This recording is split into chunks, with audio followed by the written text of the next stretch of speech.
share a glimpse through our lens as we create a sustainable farm, handcraft our home from the forest, and share with you our successes and failures. Welcome to the Old North Homestead.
So finally the camper made it. It's very exciting day. Not only was it very hot up here on the mountain, but we had ticks everywhere. Like John literally had like 7 or 8 of them at a time on his back. Big black ones, you know, everybody says, oh, the ones they first come out, they're really tiny and stuff. No, they were huge ticks. But anyways, so here it is, our nice big camper. Neither one of us have ever had a camper before, so we're completely new to this. And the guys Mark down at Bob's Camper, absolutely brilliant. We're going to stick a link down below if you're in Massachusetts or, you know, close to Mass, Vermont or whatever, they're phenomenal. So anyways, we got the plug there going around. The Bluetti is on the other side. We braced with these boards and the locking thing underneath. And a lot of people think like because they're on slopey land, they can't have a camper up here, but this mountain is super slopey and we managed to get it done.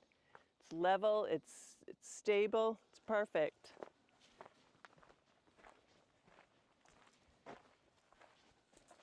Lots of space. I mean, she's used 2017, but we got a great buy. We have 2, what are they, 30-gallon tanks? 30. Yeah, 30-gallon. And Mark down at Bob's actually filled them up for us, both of them, which, you know, we thought we'd have to take them off and take them down to town and get them full. But that was brilliant that he did that. He even put water in the camper for us.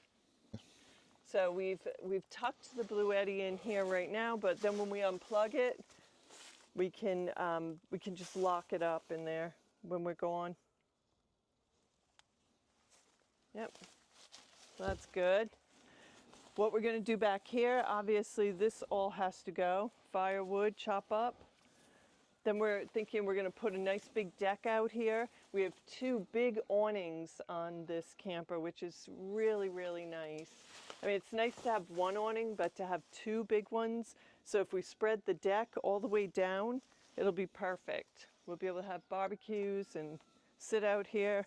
We're going to be able to see down into the woods. There's tons and tons and tons of white-tailed deer up here. We constantly would see them on the camera. So again, down below, braced with the boards. Nice, stable. Got the cinder blocks down here with the jacks.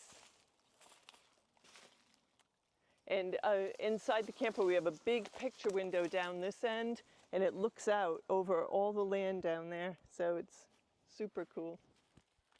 So guys, come with me. We're going to look at where we're going to have a new path moved down from the van. So you can see all of this is going to be chopped up. And through the woods here, this is about the only level part of the woods that we can use to make a trail down to where we want the sawmill to be located.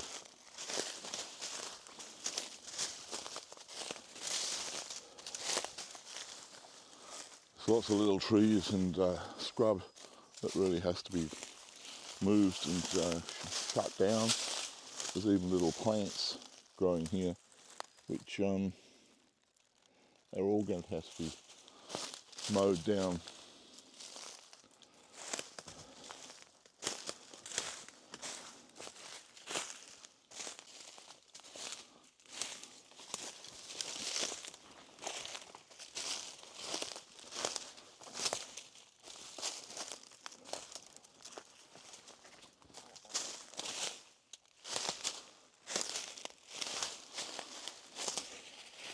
I'm going to try and avoid some of the larger trees here. If they need to come down, then they will if they're in the way, but fuel for the sawmill, I guess.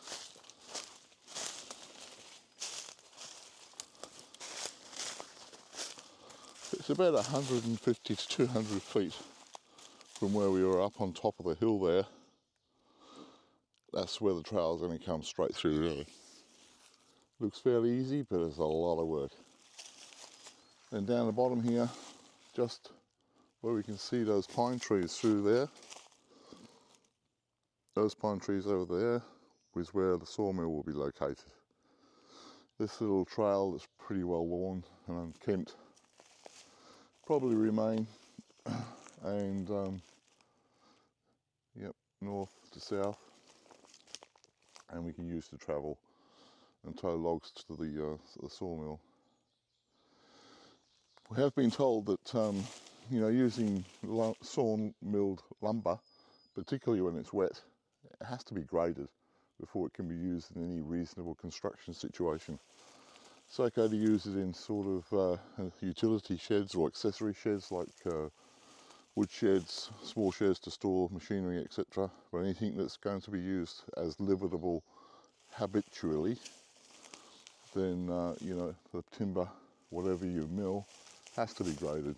So I'm not really sure if we'll use sawn lumber.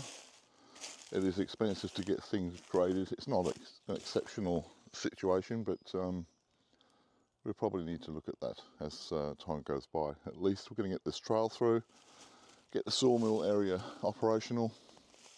At least we can start doing a bit of constructive work.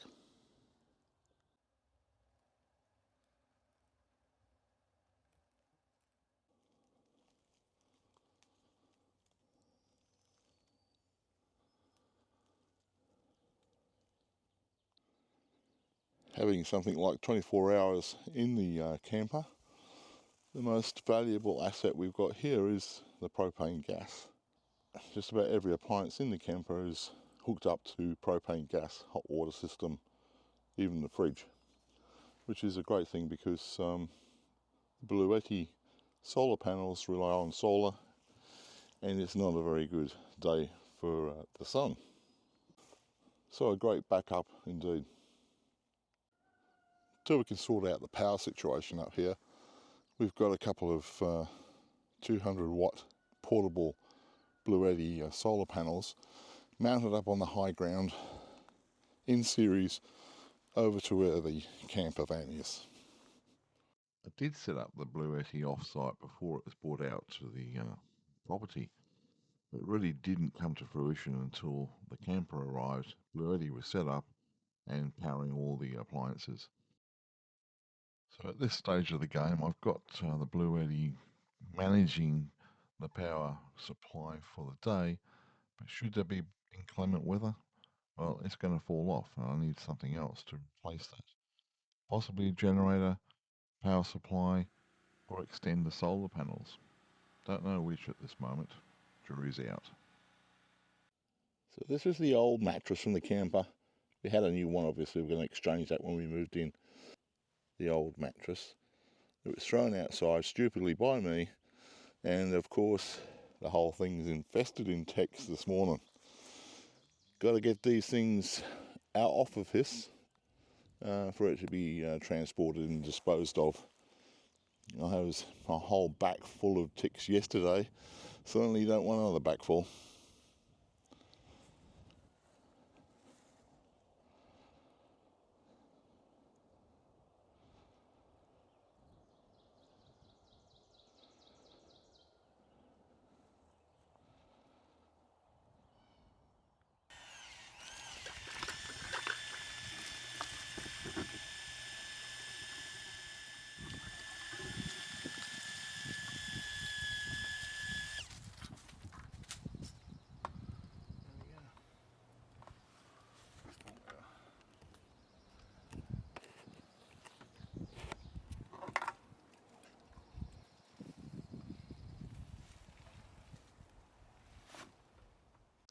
So thank you for joining us on our new adventure.